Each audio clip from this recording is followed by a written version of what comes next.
કેમ છો? આશા રાખું છું કે તમે બધા સહકુશળ હશો. હું પણ સહકુશળ છું. આજે 20 ઓગસ્ટ 2026નું કરંટ અફેર લઈને તમારા માટે હાજર થઈ ગયો છું. તો ચાલો મોડું ન કરતા આજનો વિડીયો શરૂ કરીએ છીએ. એની પહેલાં કહેવા માંગીશ કે ચેનલ પર નવા છો તો સબસ્ક્રાઈબ કરીને રાખજો. વિડીયો ગમે તો એક લાઇક કરી દેજો અને ભાઈબંધ દોસ્તાર ફેમિલી મેમ્બર સાથે વિડીયો શેર જરૂર કરજો. જે પણ લોકો ગવર્મેન્ટ એક્ઝામની તૈયારી કરે છે, કારણ કે દરરોજ લોંગ વિડીયોમાં કરંટ અફેર અને શોર્ટ વિડીયોમાં જનરલ નોલેજ લઈ અને આવતો રહું છું અને તમને અપડેટ કરતો રહું છું. ચાલો મોડું ન કરતા આજનો વિડીયો શરૂ કરીએ છીએ. પહેલો પ્રશ્ન છે, ઈરાકમાં ભારતના નવા રાજદૂત તરીકે કોની નિમણૂક કરવામાં આવી છે? ઓપ્શન એ છે અજય એ કુમાર, બી છે સોમેન્દ્ર બાગચી અને સી છે વિક્રમ દોરાઈસ્વામી. સાચો જવાબ છે અજય એ કુમાર. અજય એ કુમાર વિશે વરિષ્ઠ ભારતીય રાજદ્વારી અધિકારી IFS 1990 બેચના ભારતીય વિદેશ સેવા અધિકારી, વિદેશ મંત્રાલયમાં strategic and West Asia division સાથે સંકળાયેલા રહ્યા છે. ઈરાકમાં ભારતના રાજદૂત તરીકે નિમણૂકથી ભારત ઈરાક સંબંધોમાં વધુ મજબૂત થશે. ઈરાક વિશે મહત્વપૂર્ણ માહિતી. રાજધાની બગદાદ, કરન્સી ઈરાકી દિનાર, સત્તાવાર ભાષા અરબી અને કુર્દ, રાષ્ટ્રપતિ અબ્દુલ લતીફ રશીદ, વડાપ્રધાન મોહમ્મદ શિયા અલ સુદાની. ભારત સાથે રાજદ્વારી સંબંધ 1952માં રાજદૂતવાસ બગદાદ. સ્ટ્રેટેજિક ભારત બીજા પશ્ચિમ એશિયાના દેશો સાથે ઉર્જા, વેપાર, સુરક્ષા અને વિકાસ ક્ષેત્રે સહકાર વધારી રહ્યું છે.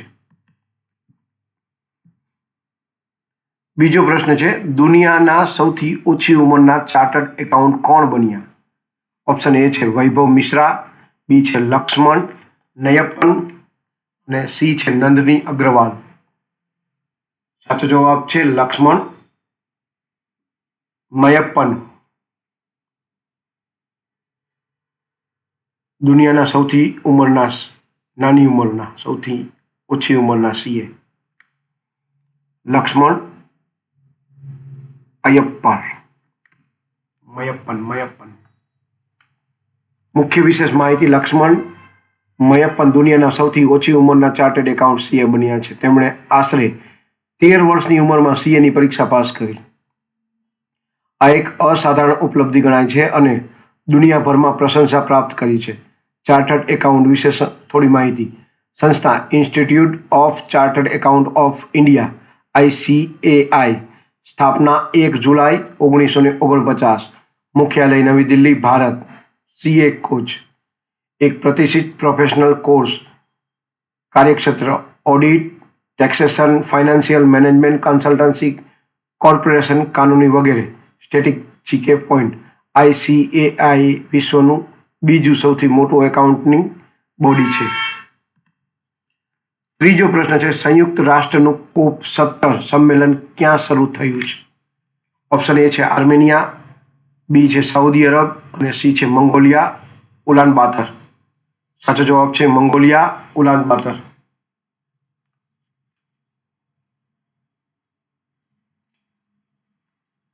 COP17 સંમેલન વિશે અંગે માહિતી. COP17 એટલે conference of the Paris United nation framework convention on climate change UNFCCC નું 17મું સંમેલન.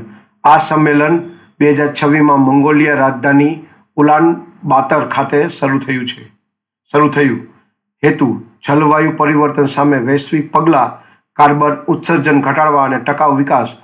મંગોલિયા અંગે મહત્વપૂર્ણ માહિતી. રાજધાની ઉલાન બાતર, રાષ્ટ્રપતિ ઉખના કુરેલસુક, પ્રધાનમંત્રી લુવન સનમેન ઓયુંગ એધેન. સત્તાવાર ભાષા મંગોલિયન, ચલણ રૂગિક, કરન્સી ડોક MNT.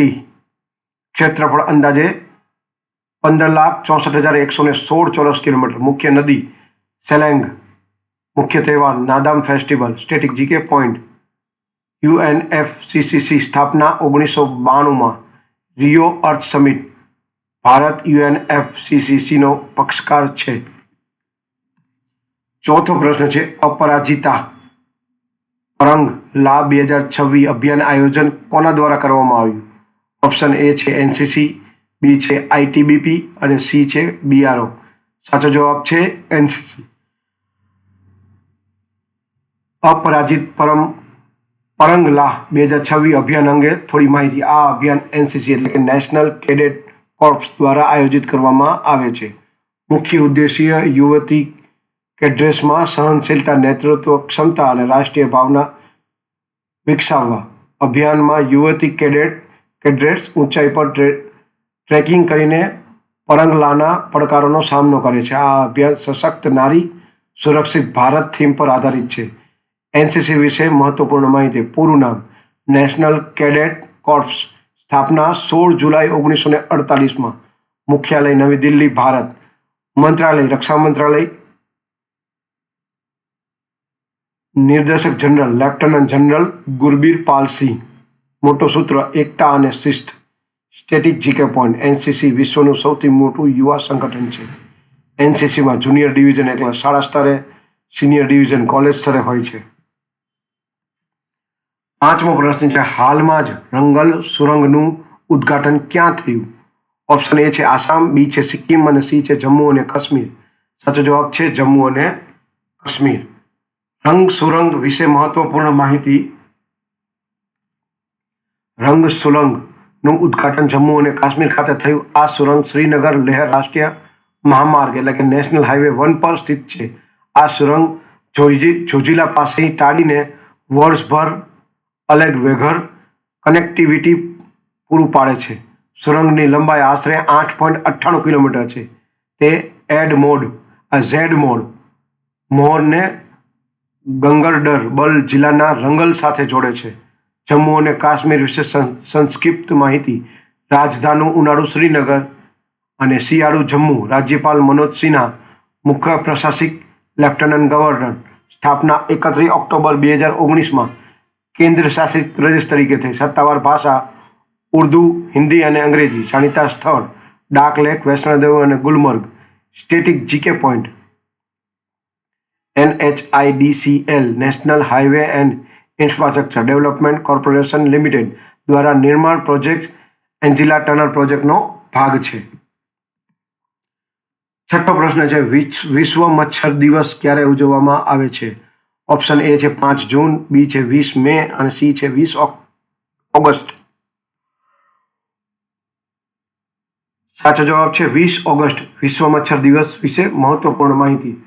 વિશ્વ મચ્છર દિવસ દર વર્ષે 20 ઓગસ્ટે ઉજવવામાં આવે છે. આ દિવસ મચ્છરજન્ય રોગો વિશે જાગૃતિ લાવવા માટે માનવામાં આવે છે. મુખ્ય ઉદ્દેશ્ય મચ્છરજન્ય રોગોના પ્રસારને રોકવા, નિયંત્રણ તથા નિવારણનો ઉપયોગ અને અંગે જાગૃતિ ફેલાવવી. આ દિવસની શરૂઆત 1897માં સર રોનાલ્ડ રોસ દ્વારા મલેરિયાના મચ્છર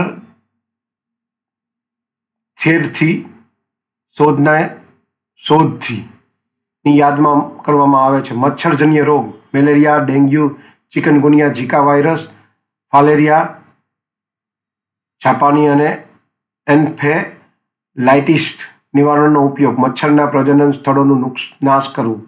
સ્વચ્છતા રાખવી. મચ્છરદાનીનો ઉપયોગ કરો. રિપ્લેસમેન્ટનો ઉપયોગ. સમયસર દવાનો છંટકાવ. Static GK point.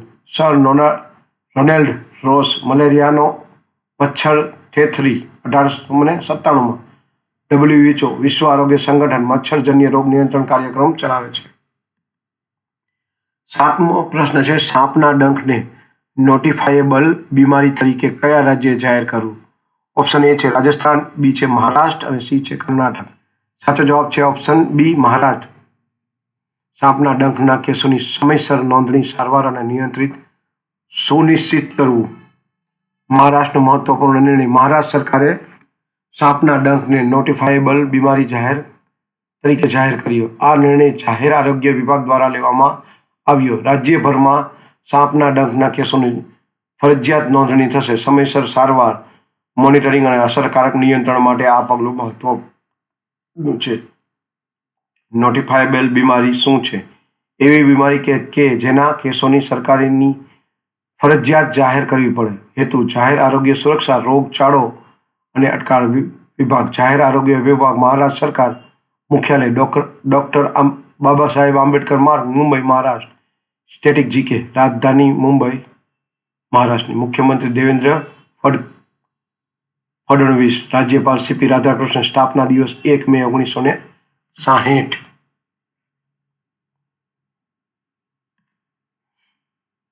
આઠમો પ્રશ્ન છે, એશિયન જુનિયર બ્લિટ્ઝ શતરંજ ચેમ્પિયનશિપ 2026 નો ખિતાબ કોણે જીત્યો?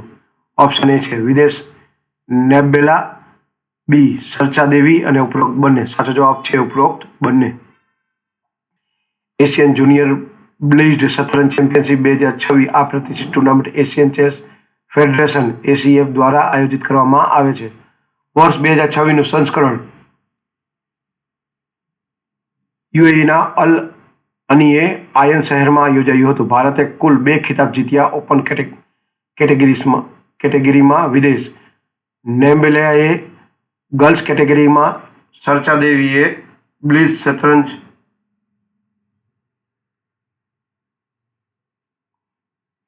ઓપન કેટેગરીમાં વિદેશ નેબલાએ અને ગર્લ્સ કેટેગરીમાં સર્ચા દેવીએ. બ્લિટ્ઝ શતરંજમાં દરેક ખેલાડીનું ખૂબ ઓછા સમયમાં ઝડપી રમત રમવાની હોય છે. ભારતના વિજેતાઓ: ઓપન ચેમ્પિયનશિપ વિદેશ નેમ્બેલા, ગર્લ્સ ચેમ્પિયનશિપ સરિયા દેવી. ભારતનું પ્રદર્શન કુલ 2 ગોલ્ડ મેડલ. કોચ અને સહયોગ એઆઈસીએફ ઓલ ઇન્ડિયા ચેસ ફેડરેશનનું સહયોગ. મહત્વ: ભારતીય યુવા ખેલાડીઓને આંતરરાષ્ટ્રીય સ્તરે વધતી પ્રતિભાનું પ્રતિબિંબ છે. Static GK point. એસીએફની સ્થાપના 1978માં. મુખ્યાલય કુઆલાલમ્પુર, મલેશિયા. એફઆઈડીઈમાં માન્યતા પ્રાપ્ત ક્ષેત્રે સંઘ એશિયા. 9મો પ્રશ્ન છે, બિલ રાસમુસેન કયા ક્ષેત્ર સાથે સંબંધિત હતા જેમનું 93 વર્ષની ઉંમરે નિધન થયું? ઓપ્શન એ છે લેખક, બી છે રમતગમત અને સી છે પત્રકાર. સાચો જવાબ છે બી રમતગમત. બિલ રાસમુસેન વિશે મહત્વપૂર્ણ માહિતી. પૂર્ણ નામ બિલ રાસમુસેન. જન્મ 10 મે 1932 ડેનમાર્કમાં. નિધન 17 ઓગસ્ટ 2026. ઉંમર 93 વર્ષે. ક્ષેત્ર રમતગમત, પત્રકારિતા. જાણીતા ESPNના સ્થાપક. રમતગમત પત્રકારિતામાં અગ્રણી યોગદાન માટે જાણીતા. 1979માં ESPNની શરૂઆત કરી, જે વિશ્વનું પ્રખ્યાત સ્પોર્ટ નેટવર્ક છે. અનેક એમી એવોર્ડ અને રમતગમત પત્રિકાના સન્માન પ્રાપ્ત કર્યા.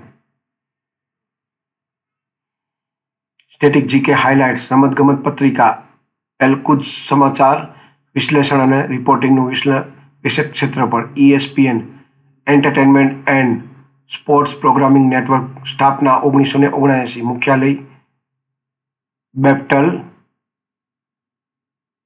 કનેક્ટાકટ, USA. સ્થાપક બિલ રાસમુસેન. 10મો અને છેલ્લો પ્રશ્ન છે, જનપ્રિય નેતા વકૈયા નાયડુ ઉદારગીરીથી ઉપરાષ્ટ્રપતિ સુધી પુસ્તક કોણે રહ્યું? અભિનવ પાંડે, બી છે સુનીતા આહુજા અને સી છે આચાર્ય યાર્લાગર્ડ લક્ષ્મીપ્રસાદ. સાચો જવાબ છે આચાર્ય યાર્લાગર્ડ લક્ષ્મીપ્રસાદ. પૂર્ણ નામ એમ વેંકૈયા નાયડુ. જન્મ 1 જુલાઈ 1949. જન્મસ્થળ ઉદાગીરી, આંધ્રપ્રદેશ. ભારતના 13મા ઉપરાષ્ટ્રપતિ 2017 થી 2022 રહી ચૂક્યા છે. પુસ્તક વિશે મહત્વપૂર્ણ માહિતી. પુસ્તકનું નામ જનપ્રિય નેતા વકૈયા નાયડુ ઉદાગીરીથી ઉપરાષ્ટ્રપતિ. લેખક આચાર્ય યાસગઢ લક્ષ્મીપ્રસાદ. વકૈયા નાયડુના જીવન, રાજકારણ અને યોગદાન. આવરી લેવાયેલા સમયગાળો ઉદાગીરીથી લઈને ઉપરાષ્ટ્રપતિ, ઉદ્યોગગીરીથી લઈને. પુસ્તકમાં તેમના શૈક્ષણિક, રાજકીય અને રાજકીય કાર્યોનો, સામાજિક કાર્યને વિશદ ઉલ્લેખ છે. વકૈયા નાયડુ સંક્ષિપ્ત પરિચય. 1 જુલાઈ 1949માં ઉદ્યોગગીરી, આંધ્રપ્રદેશ. વ્યવસાય, વકીલ અને રાજકારણી. મુખ્ય પદ 13મા રાષ્ટ્રપતિ. 2017 થી 2022માં પહેલો પદો કેન્દ્રીય મંત્રી, શિપિંગ અને અર્બન ડેવલપમેન્ટ, ઇન્ફ્રાસ્ટ્રક્ચર અને બ્રોડકાસ્ટિંગ વગેરે. પ્રથમ વખત લોકસભા ચૂંટણીઓ 1996માં લડી. Static GK point. ભારતના ઉપરાષ્ટ્રપતિ પદ બંધારણ કલમ 63-71. વર્તમાન રાષ્ટ્રપતિ 2026 જગદીપ ધનખડ. ઉપરાષ્ટ્રપતિ રાજ્યસભા પદોને અધ્યક્ષ હોય છે.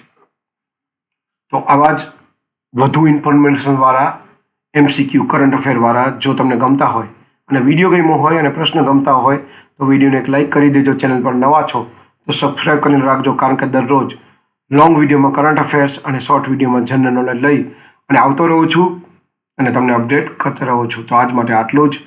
જય હિન્દ, વંદે માતરમ દોસ્તો.